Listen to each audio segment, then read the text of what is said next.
എല്ലാവർക്കും നമസ്കാരം. 2026 വ്യാഴമാറ്റ ഫലങ്ങളെയാണ് ഇന്ന് നമ്മൾ നോക്കാൻ പോകുന്നത്. ഈ വർഷത്തെ വ്യാഴമാറ്റത്തെ നമുക്ക് 2 ഘട്ടങ്ങളായി തിരിക്കാം.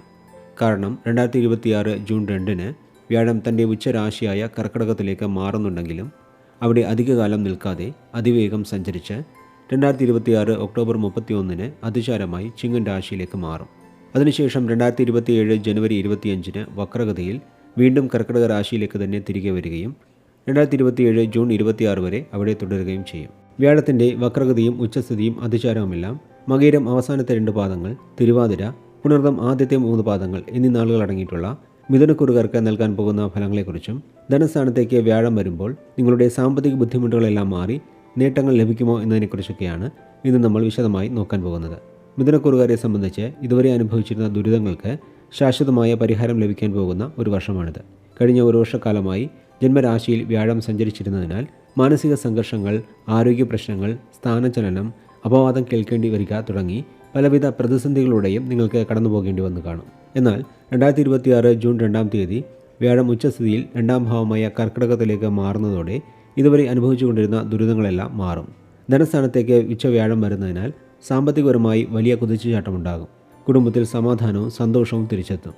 2026 ഒക്ടോബർ 31-ാം തീയതി വ്യാഴം അതിചാരമായി 3-ാം ഭാവമായ ചിങ്ങൻ രാശിയിലേക്ക് മാറുന്നതോടെ ആത്മവിശ്വാസവും ധൈര്യവും ഇരട്ടിക്കുന്നതാണ്. ഏറ്റെടുക്കുന്ന കാര്യങ്ങൾ എത്ര വെല്ലുവിളികൾ നിറഞ്ഞതാണെങ്കിലും അത് വിജയകരമായി പൂർത്തിയാക്കാൻ നിങ്ങൾക്ക് സാധിക്കും. മക്കൾക്ക് ഉന്നത വിദ്യാഭ്യാസമോ ജോലിയോ ലഭിക്കുന്നത് വഴി കുടുംബത്തിൽ സന്തോഷമുണ്ടാകും.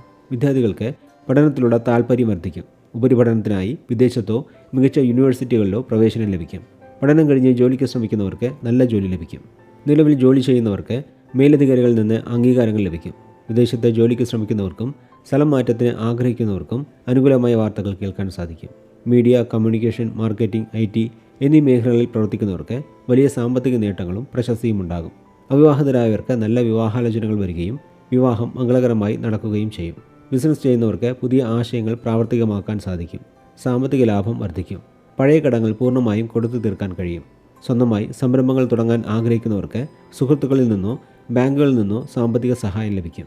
വ്യാഴം 9-ാം ഭാവത്തിലേക്ക് ദൃഷ്ടി ചെയ്യുന്നതിനാൽ ഭാഗ്യം നിങ്ങളെ കടാക്ഷിക്കും. പിതാവിൽ നിന്നും അനുകൂലമായ സഹായങ്ങൾ ലഭിക്കും. ആഗ്രഹിച്ചിരുന്ന യാത്രകൾ സഫലമാകും. 11-ാം ഭാവത്തിലേക്ക് വ്യാഴം ദൃഷ്ടി ചെയ്യുന്നതിനാൽ പല വഴികളിലൂടെയും വരുമാനം വന്നു ചേരും. 7-ാം ഭാവത്തിലേക്ക് വ്യാഴദൃഷ്ടിയുള്ളതിനാൽ ദാമ്പത്യ ജീവിതം വളരെ സന്തോഷകരമായിരിക്കും. പ്രണയബന്ധങ്ങൾ വിവാഹത്തിലേക്ക് മാറാനുള്ള സാധ്യതയും കൂടുതലാണ്. 2027 ജനുവരി അവസാനം മുതൽ വ്യാഴം വക്രഗതിയിൽ വീണ്ടും 2-ാം ഭാവത്തിലേക്ക് തിരികെ പോകുന്നതിനാൽ കിട്ടില്ല എന്ന് കരുതിയിരുന്ന പണം തിരികെ ലഭിക്കും. അതേസമയം ഒരു കാര്യം പ്രത്യേകം ശ്രദ്ധിക്കുക. 2-ാം ഭാവത്തിലെ വക്രവ്യാഴം പലപ്പോഴും അമിതമായ സംസാരത്തിന് കാരണമാകും. അതിനാൽ സംസാരിക്കുമ്പോൾ വാക്കുകൾ സൂക്ഷിക്കുക.